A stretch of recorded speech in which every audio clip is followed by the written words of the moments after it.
Final দেখতে দেখতে মনটা খারাপ হয়ে যাচ্ছিল বারবার। বারবারই কেবল মনে হচ্ছিল এখানে তো বাংলাদেশ থাকতে পারতো, থাকতেই পারতো। সত্যি করে বলুন তো, আপনারও কি এই এশিয়া কাপ ফাইনাল দেখতে দেখতে মনটা মনে হয়নি?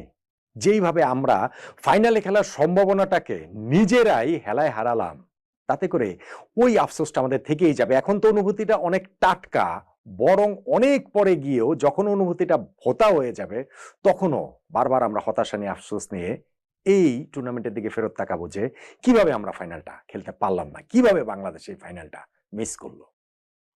আচ্ছা, সে যাক, সেটা অন্য আলোচনা। আফসোসের কথা, হাহাকারের কথা একটু বলে নিলাম। কিন্তু এশিয়া কাপের ফাইনাল হয়েছে যেখানটাতে ভারত প্রত্যাশিতভাবেই পাকিস্তানকে হারিয়ে দিয়েছে। অপ্রত্যাশিত একটা লড়াই হয়েছে তেমনটা আপনারা বলতে পারেন। আমার পয়েন্ট অফ ভিউ আবার ঠিক ওইরকম না। হ্যাঁ, ভারত এইখানটাতে মাত্র 2 বল হাতে রেখে 5 উইকেটে জিতেছে। লাস্ট ওভারে 10 রান লাগতো, ফলে লাস্ট 3 ওভারে 30 রান লাগতো। ম্যাচের রেজাল্ট যে কোনো দিকে যেতে পারে এমনটা মনে হওয়াটা স্বাভাবিক। কিন্তু আমার কাছে মনে হয় কি, পুরো জিনিসটা আসলে একটা বিভ্রম। পাকিস্তান একটা বিভ্রমের মধ্যে রেখেছে, ভারতও একটা বিভ্রমের মধ্যে রেখেছে। আমাদের মনে হয়েছে যে ম্যাচটা অনেক প্রতিদ্বন্দ্বিতাপূর্ণ হচ্ছিল, কিন্তু বরং আমার কাছে এটাকে ঠিক মনে হয় না। আমার কাছে মনে হয় যে অনেক প্রতিদ্বন্দ্বিতাপূর্ণ হতে পারতো, অনেক প্রমিজিং জায়গাগুলো ছিল, যেই জায়গাগুলো আসলে পাকিস্তানি মিস করেছে, পাকিস্তান নিজেরাই মিস করেছে। ফলে গিয়ে ভারতের সঙ্গে তারা আর পেরে ওঠেনি, ম্যাচটা তারা হেরে গিয়েছে। এশিয়া কাপে টানা 3য় ম্যাচে এইবারের টুর্নামেন্টেই পাকিস্তানকে হারালো ভারত। মাঠের বাইরে নানান ঘটনা প্রবাহে যে উত্তপ্ত পরিস্থিতি, সেই সব উত্তপ্ত পরিস্থিতির ছাপ আমি নিশ্চিত যে ফাইনাল শেষেও থাকবে। ফাইনালের পুরো ম্যাচের মধ্যে আমি একটা জায়গায় হ্যান্ডশেক তো হয় না, একটা জায়গায় শুধু দেখছিলাম যে হারিস রফকে আউট করে জাসপ্রীত বুমরাহ ওই যে কি বলে প্লেন ক্র্যাশ করার ওই সেলিব্রেশন করার মতো করে একটুর উপরে আসলে করেছিলেন। আরো কি কি হয় ম্যাচ শেষে সেটা আমরা দেখতে পাবো। কিন্তু পাকিস্তানের ওই মিসড অপরচুনিটি গুলাই প্রবাবলি আমার কাছে মনে হয় তাদের এই ফাইনালে পরাজয়ের কারণ। টার্নিং পয়েন্টের আলোচনাতেও সেটাই কি আসবে না? ফার্স্ট অফ অল, পাকিস্তান যখন 146 রান করেছে, সেইটা কি কোনোভাবে ডিফেন্ডেবল? টোটাল যখন আপনি মনে করবেন যে ভারতের 20 রানের মধ্যে 3 উইকেট পাকিস্তান তুলে নিয়েছে, 20 রানে পাকিস্তান এই জায়গাটাতে ভারতের অভিষেক শর্মা, যিনি ব্লিস্টারিং ফর্মে রয়েছেন, এবং সূর্যকুমার যাদব এবং শুভমান গিল, যাদের কাছে ফাইনালে রানটা ডিউ হয়েছিল, এই 3টা উইকেট তুলে নিয়ে পাকিস্তান ম্যাচে প্রবলভাবে ফেরে। কিন্তু টার্গেট তো আসলে মাত্র 147 রান। ফলে ভারতের ব্যাটিং লাইন আপটাকে কখনো ওরকম স্ট্রেচ আসলে পাকিস্তান সেইভাবে করতে পারেনি। করতে পারতো রেগুলার যদি প্রেশারটা ধরে রাখতে হয়। যেটা বললাম মিসড অপরচুনিটি, ধরেন সঞ্জু স্যামসনের যে ক্যাচটা ফেলে দিয়েছে তারা 9th ওভারে, ওই ক্যাচটা যদি ওই সময় না ফেলতো হুসাইন তালা, তাহলে 51 রানে ভারতের 4 নাম্বার উইকেট পড়ে যায়। ওইটা একটা টার্নিং পয়েন্টের দাবিদার। ভারতের ওই জায়গাটাতে 10 ওভার শেষেও তারা 3টা মাত্র উইকেট হারিয়েছে, কিন্তু পরের 10 ওভারে তাদের 89 রান প্রয়োজন বটে, কিন্তু হাতে যখন 7 উইকেট আছে, এইটা এমন কোন বিগ টার্গেট না এখনকার সময়। যদি আপনি বাস্তবতা, এখনকার টি-20 ক্রিকেট, ভারতের টি-20 ব্র্যান্ড অফ ক্রিকেট যেটা খেলে, সেই সব কিছু যদি বিবেচনায় রাখেন। হ্যাঁ, এরপরে সঞ্জু স্যামসন ওই সময় একটা 57 রানের পার্টনারশিপটা ব্রেক হয়েছে, স্যামসনের আউটে আবরার উইকেটটা পেয়েছেন। 77 রানের 4র্থ উইকেট ভারতের গিয়েছে, এবং ঠিক তার কিছুক্ষণ পরেই কিন্তু তারা 5ম উইকেটটা তুলে নিতে পারতো যদি তিলক ভার্মাকে রান আউট করতে পারতেন মোহাম্মদ হারিস। তিলক ভার্মার ওই সময় 14 নম্বর ওভারের লাস্ট বলটা রান নিতে গিয়ে ভুল বোঝাবুঝিতে তিনি রান আউট হয়েই গিয়েছিলেন।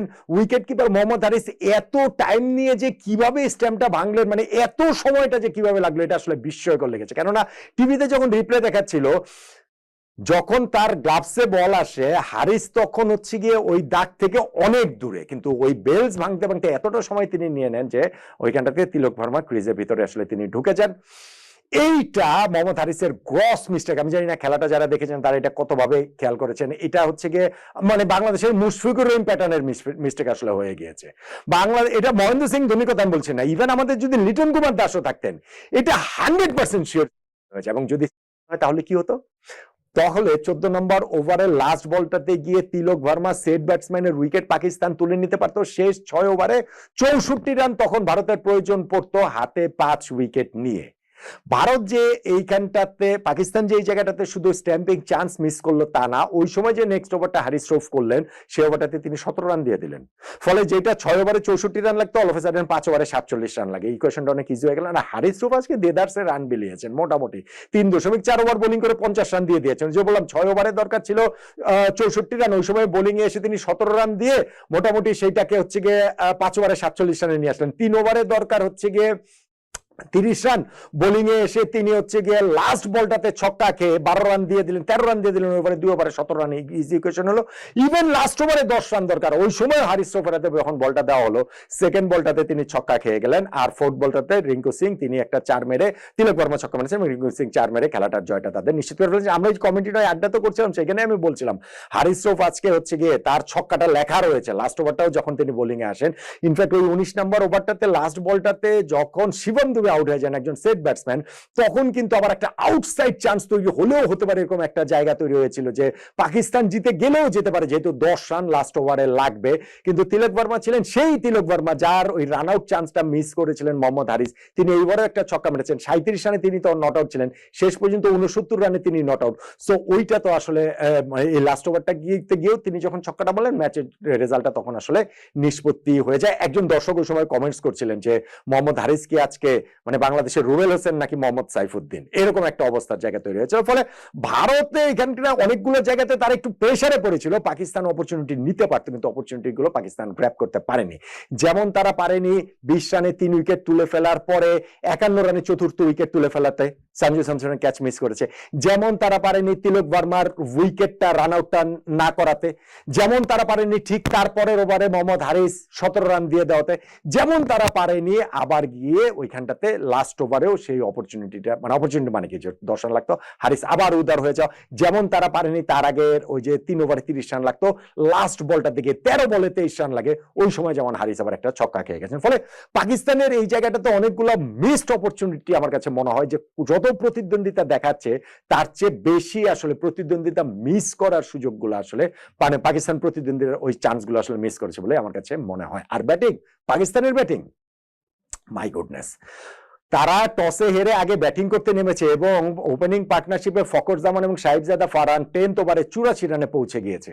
পাকিস্তান ওই জায়গাটা থেকে 180 রান তো হবেই, 200 রান কি তারা করতে পারে কিনা এরকম একটা জায়গাতে রয়েছে, কেননা তারা সুপার 4 এর ম্যাচটাতে ভারতের বিপক্ষে 171 রান করেও জিততে পারেনি। সো ওই স্কোরটাকে আরো কত বাড়িয়ে দেন, বিনা উইকেটে 84 রানের এক স্কোর একটা দলের, সেই দলটা পুরো 20 ওভারও খেলতে পারে নাই, সেই দলটা 146 রানে অল আউট হয়ে গেল। ওইখানটাতে যখন সাহিবজাদা ফারহান 56 রান তিনি করেছেন, হচ্ছে গিয়ে 58 রান করেছেন, 46-47 রান করেছেন হচ্ছে গিয়ে ফখর জামান, আর সাইম 14 রান করেছেন। ব্যাটিং অর্ডারের এই 3 জনের বাইরে আর কেউ ডাবল ডিজিটে পাকিস্তানে পৌঁছতে পারেননি। বোঝেন অবস্থা, তারা ওই 10th ওভারে ফার্স্ট উইকেট হারালো, তারপরে গিয়ে 13, 14, 15, 16 প্রত্যেকটা ওভারে একটা করে উইকেট হারিয়েছে, আর 17 নম্বর ওভারে 3টা উইকেট হারিয়েছে। সালমান আলী, আগা, শাহিন শাহ আফ্রিদি, ফাহিম আশরাফ 3 জনের উইকেট তুলে নিয়েছেন, কুলদীপ যাদব। তারপরে আর একটা দলের ব্যাটিং এর কি থাকে, তারপরে একটা দল ম্যাচেই বা কোথায় থাকে। সো আপনি পাকিস্তানের এই জায়গাটাতে বিনা উইকেটে 84 থেকে তারা যে 146 রানে অল আউট হয়ে গেল, এইখানটাতে তারা ম্যাচ হেরে গেছে রে ভাই। এবং তারপরে বোলিং